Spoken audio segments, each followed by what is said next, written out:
لیکن آپ حیران ہوں گے یہ جان کر کہ ضرب شمشیر نامی کتاب حضرت پیر مہر علی شاہ صاحب رحمۃ اللہ علیہ تو دور کی بات کسی سنی کی بھی نہیں ہے، یہ وہابی دیوبندی اسماعیلی رشیدی فرقے کے مولوی غریب اللہ دیوبندی کی ہے۔ حضرت کی بلا یہ آپ کی کتاب ہے، آپ اس کو اپنے گھر میں رکھیں، ہمارے خلاف پیش نہ کریں۔ شرم نہیں آتی آپ کو؟ اپنی دیوبندی کتاب کو ہمارے کھاتے میں ڈال کر ہمارے خلاف پیش کر رہے ہیں۔ آپ کی عقل گھاس چرنے کو گئی ہے؟ یہ دو نمبری نہ کریں۔ آپ کہتے ہیں یہ دوغلے ہیں، منافق ہیں، بھئی دوغلے تو آپ ہیں، آپ جھوٹے ہیں، آپ بہت بڑے کذاب ہیں۔ اپنی کتاب کو ہمارے کھاتے میں ڈال کر ہمارے خلاف آپ پیش کر رہے ہیں، آپ کو شرم کرنی چاہیے۔ اور باقی رہے گی بات فتاوی میریہ کی، فتاوی میریہ کے اندر کہیں بھی حسام الحرمین یا محنت کے متعلق گفتگو نہیں کی۔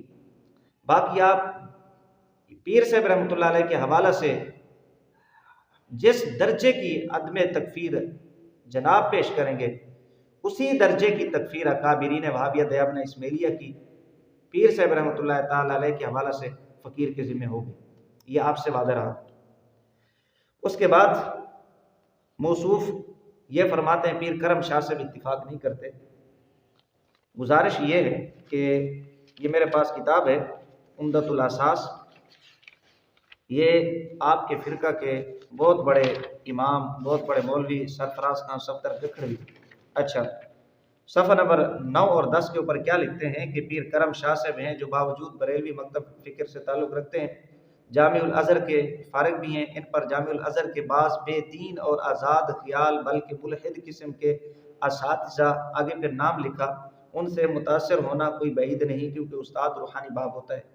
مزید لکھتے ہیں کہ اہل حق کے نزدیک ان حضرات کے بے جان اور بے وقعت فتوے مچھر کے پر کی بھی حیثیت نہیں رکھتے۔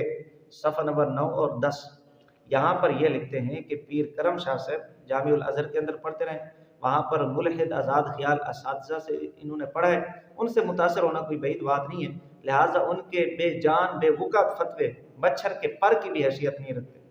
جو فتوے مچھر کے پر کی حیثیت آپ کے نزدیک نہیں رکھتے وہ ہمارے خلاف کیسے قابل حجت ہو گئے؟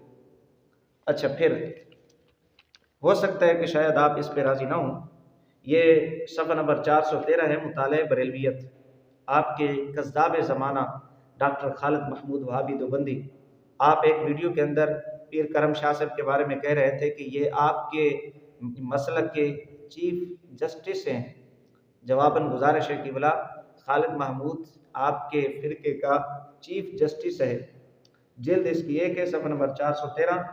یہ کیا لکھتے ہیں پیر کرم شاہ کے بارے میں، اسی مسئلہ میں جس مسئلہ میں آپ نے یہ عبارت پیش کی ہے، نام لیا ہے پیر کرم شاہ کا، یہ لکھتے ہیں لیکن کیا یہ مقام افسوس نہیں کہ پیر کرم شاہ صاحب اپنے اس موقف پر جم نہ سکے؟ صفحہ نمبر 413۔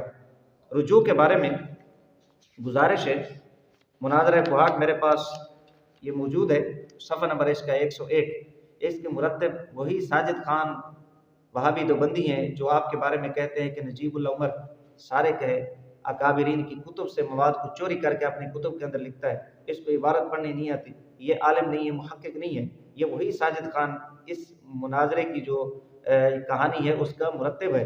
صفحہ نمبر 101 کے اوپر یہ کیا لکھتا ہے کہ اگر تمہارے نزدیک منسوخ اقوال پیش کرنا جائز ہے اور یہ دلیل بن سکتے ہیں تو گو کھو کہ صحابہ کرام کے دسترخوان پر گو موجود تھی مگر بعد میں اس کا حکم منسوخ ہو گیا، آپ پہلے جائیں گو کو کھا کے آئیں کبا بریانی کی طرح، پھر اس کے بعد منسوخ اقوال مرجوع اقوال ہمارے خلاف پیش کرنا۔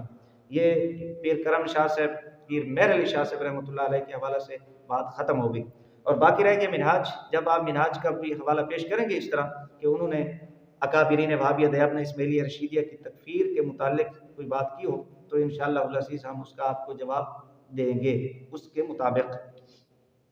اس کے بعد موصوف نے حضرت قبلہ مفتی صاحب رحمۃ اللہ تعالی علیہ کی ایک عبارت پیش کی کہ جی انہوں نے مرزائیوں کو، قادیانیوں کو مسلمان کہا ہے، قومی مسلمان۔ قبلہ یہ 1974 سے پہلے حضرت مفتی صاحب رحمۃ اللہ تعالی علیہ نے یہ بات کی تھی، جس وقت ملکی سطح پر، قومی سطح پر قادیانیوں کو کافر نہیں قرار دیا گیا تھا۔ ہو سکتا ہے آپ اس پہ، ہو سکتا ہے آپ یہ بات قبول نہ کریں، میں آپ کو ایک حوالہ دیتا ہوں، یہ میرے پاس مجالس حضرت رائے پوری صفحہ نمبر 134 کے اوپر لکھتے ہیں، ہم لوگ لاکھ کہتے رہیں کہ کافر ہے کافر ہے، مگر قوم کے نزدیک تو قادیانی مسلمان ہیں، قوم کے نزدیک تو قادیانی مسلمان ہیں۔ صفحہ نمبر 134 کے اوپر مجالس حضرت رائے پوری۔ کیا آپ کے حضرت رائے پوری صاحب قوم میں سے نہیں ہے؟ یہ جانور کی اولاد ہے۔ آپ کے اکابرین یہ قوم سے نہیں ہے، یہ کسی جانور کی اولاد ہیں۔ ٹھیک ہے، یہ بات ہو گیا قادیانی قومی مسلمان ہے۔ اس کا پہلے جواب یہ دیا کہ اس وقت قادیانیوں کو کافر قرار نہیں دیا گیا تھا ملکی سطح پر، قومی سطح پر۔ ٹھیک ہے، یہ آپ کے حضرت رائے پوری ہو گئے۔ ایک اور حوالہ آپ سماعت فرمائیں، عبارات اکابر لکھتے ہیں، اس سے بڑھ کر یہ ہے کہ اللہ تبارک و تعالیٰ نے متعدد حضرات انبیاء کرام علیہ السلام کو اپنی اپنی امت اور قوم کا بھائی فرمایا ہے، حالانکہ ان امتوں کے بیشتر افراد اور اکثریت کفر و شرک پر مصر رہی اور یہ قوت قومی اور انسانی درجہ کی تھی۔ آپ کے مولوی سرفراز خان صاحب صفدر عبارات اکابر میں انبیاء علیہ السلام کو مشرکین اور کافرین کا قومی بھائی اور انسانی بھائی قرار دے رہے ہیں۔ یہ عبارات اکابر، ذرا اپنے گھر کو تو دیکھیں، آپ کس منہ سے اعتراض کرتے ہیں صاف بے غبار عبارات کے اوپر۔ اس کے بعد موصوف نے ایک عبارت پیش کی کہ جی یہ دیکھیں صالحین نیک لوگوں کو اجزائے نبوت کہا گیا، تو حضرت کی بلا حدیث پاک کے اندر صحیح بخاری شریف کے اندر بعض حدیث پاک موجود ہے کہ نبی رسالت صلی اللہ علیہ وآلہ وسلم فرماتے ہیں روی المومن جزء من 46 جزءا من النبوہ، کہ خواب جو ہے مومن کا یہ نبوت کا 46واں حصہ ہے۔ تو یہاں پر کیا کہیں گے، یہ ختم نبوت کے اوپر ڈاکہ ہے، تھوڑا عقل سے کام لیں۔ اچھا، اس کے بعد ایک حوالہ پیش کیا موصوف نے قاسم ننوتوی کی عبارت کے جواب میں کہ جامع نور کے اندر یہ بات ہے کہ اگر نبی ہوتا تو امام اہل سنت رحمہ اللہ ہوتے۔ ٹھیک ہے، تو ایک تو بات یہ ہے کہ اس نے وہ کتاب پیش نہیں کی، صرف اس نے نام لیا ہے جامع نور کا۔ تو قبلہ گزارش یہ ہے کہ اس قسم کے جتنے بھی حوالہ جات پیش کیے کہ اگر نبی ہوتے یا نبوت کا دروازہ کھلا ہوتا تو شیخ عبد القادر جیلانی رحمۃ اللہ علیہ ہوتے، یا جامع نور کا آپ نے حوالہ پیش کیا ہے، یہ تب آپ کو مفید ہوتا جب قاسم ننوتوی نے تحذیر الناس کے اندر یہ بات لکھی ہوتی کہ بالفرض بعد زمانہ نبوی کوئی نبی پیدا ہو جائے تو خاتمیت محمدی میں فرق آ جائے گا، جبکہ آپ کا قاسم ننوتوی لکھتا ہے تحذیر الناس کے اندر کہ فرق نہیں آئے گا اگر کوئی پیدا بھی ہو جائے۔ آپ اعتراض سمجھے نہیں ہیں، قاسم ننوتوی کی عبارت اس کا کفر نہیں سمجھے، جبکہ ان میں کہاں لکھا ہوا ہے کہ اگر نبی آ جائے تو خاتمیت محمدی میں کوئی فرق نہیں آئے گا۔ اور بھائی یہ بھی حدیث پاک ہے، نبی علیہ السلام فرماتے ہیں کہ اگر میرے بعد نبی ہوتا تو عمر ہوتے۔ کیا ختم نبوت کے اوپر یہ ڈاکہ ہے؟ اگر وہ ڈاکہ نہیں ہے تو یہاں کیسے ڈاکہ ہے؟ قاسم ننوتوی کی عبارت کے اندر تو یہ ہے کہ اگر نبی پیدا بھی ہو جائے تو پھر خاتمیت محمدی میں فرق نہیں آئے گا۔ یہاں ختم نبوت زمانی کا انکار کیا گیا جو کہ کفر ہے، آپ کے مولویوں کے نزدیک بھی کفر ہے۔ یہ اصل بات ہے، آپ نے گمراہ کرنے کی کوشش کی، دھوکہ دیا لوگوں کو، شرم کرنی چاہیے آپ کو۔ اچھا، پھر اعتراض کیا امام اہل سنت رحمہ اللہ کے ایک شعر کے اوپر، وہ شعر کیا ہے؟ فتح باب نبوت پہ بے حد درود، ختم دور رسالت پہ لاکھوں سلام۔ یہ شعر امام اہل سنت رحمہ اللہ کا مشہور زمانہ ہے۔ قادیانیوں کے اوپر ایٹم بم ہے یہ شعر، لیکن یہ چونکہ قادیانیوں کے حمایتی ہیں، ان کے اکابرین مرزا قادیانی کے پیچھے نمازیں پڑھتے رہے، رشید احمد گنگوہی نے مرزا قادیانی کو مرد صالح قرار دیا ہے۔ ذرا مکاتیب رشیدیہ پڑھیں، فتاوی قادریہ کو پڑھیں، آپ علماء دیانہ کو اپنے کھاتے میں تو آپ لے لیتے ہیں مرزائیوں کی تکفیر کے حوالہ سے، لیکن یہ بات بھی آپ کے گنگوہی کے حوالہ سے فتاوی قادریہ کے اندر موجود ہے۔ یہ کیوں آپ پیش نہیں کرتے کہ آپ کے امام ربانی نے قادیانی کو مرد صالح قرار دیا؟ یوں تو علماء دیانہ کو اپنے کھاتے میں ڈال لیتے ہو، لیکن یہ نہیں بتاتے کہ اسی فتاوی قادریہ کے اندر آپ کے گنگوہی کی مٹی پلید کی گئی۔ جی آپ کا اتنا تعلق ہے، آپ کو تو یہ تکلیف ہونی تھی اس شعر سے، آپ نے یہ بتا دیا کہ یہ فتح سے اور اس کا معنی جناب والا کھولنا ہوتا ہے، لہٰذا نبوت کا دروازہ۔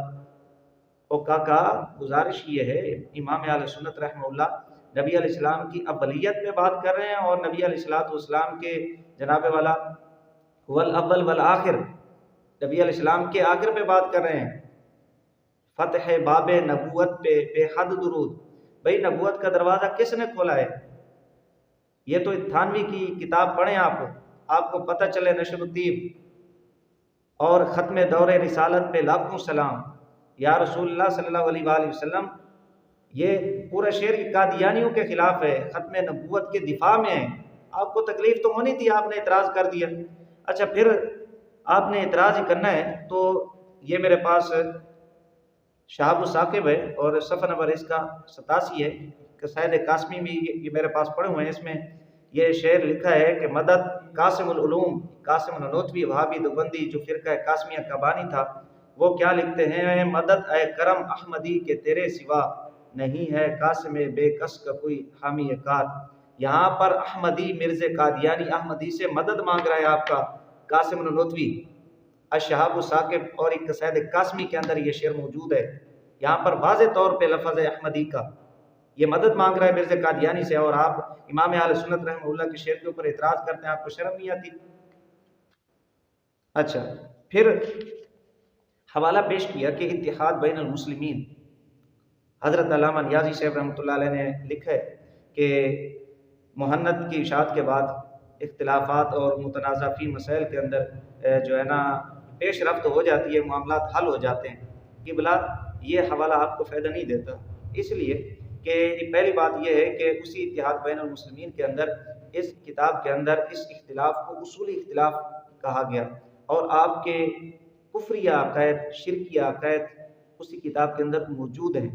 اور پھر یہ فرمایا کہ اگر وہابی دیوبندی اسماعیلی رشیدی حضرات مہند کے عقائد کو نافذ العمل کر لیں تو پھر ممکن ہے، کیا وہابی دیوبندی اسماعیلی رشیدی حضرات نے ان عقائد کو نافذ العمل کیا ہے؟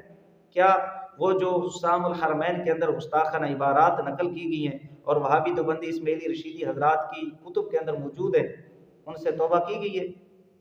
خالی یہ کہہ دینا کہ مہند کی اشاعت کے بعد، یہ میرے پاس کتاب ہے فاضل بریلوی اور ان کا حافظہ، یہ وہابی دیوبندی اسماعیلی رشیدی فرقہ سے تعلق رکھتے ہیں مولوی عبدالرشید، ان کا نام آپ بڑی اچھی طرح جانتے ہوں گے، اگر نہیں جانتے تو پھر کبھی انشاءاللہ میں بتاؤں گا یہ کون ہے آپ کے۔